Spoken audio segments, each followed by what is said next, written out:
I'm going to show you exactly how I organize my dashboard to look at the most important metrics when it comes to lead generation on Meta. Let's answer Carlos's question. So here's how I organize the dashboard. The first thing is the campaign name, if you want to name them according to what you're doing.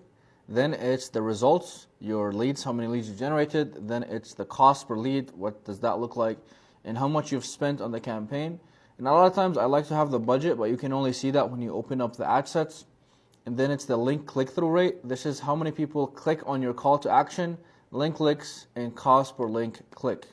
And so here's why it's so important to look at it from the ad set with that sort of dashboard, because I'm concerned with the results, right? Then the next thing I'm going to look at is the cost per result. As you can see here, I have a few ad sets that are turned on. So for example, this one has $24 cost per lead. This one has $16 cost per lead, 48, 48, 32.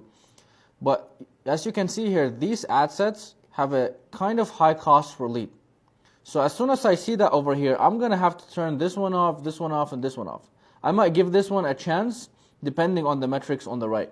But this has to be turned off and this has to be turned off because the cost per lead is a lot higher than other ad sets. And so then according to these ad sets, I have set them into $25 a day budget. So we're spending in this campaign, I want to say about 200 a day. We have, I think, 8 ad sets.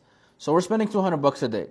So as you can see here, these have overspent a little bit. Like $62 per lead is kind of higher than what I normally like. 100 is definitely high and 75 is high.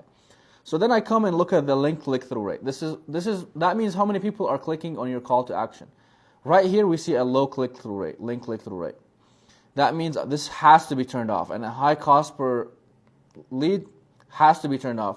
These look a little bit promising. They're over 1% link click-through rate. This is the link clicks, and these are my cost per link click. So these metrics are good, but this one, the ad is not that good.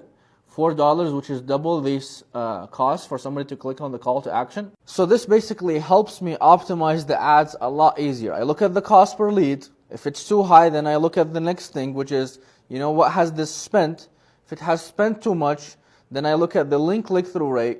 What's that looking like? So based on these metrics, I'm like, all right, people are not resonating with this ad. I'm going to turn it off, split test something. And the difference is in these ads, guys, we're doing interest-based targeting. We're zoning in on some specific locations. We're split testing different creatives. Sometimes it's videos, sometimes it's images. These 8 different ad sets are 8 different tests that are being run on a daily basis.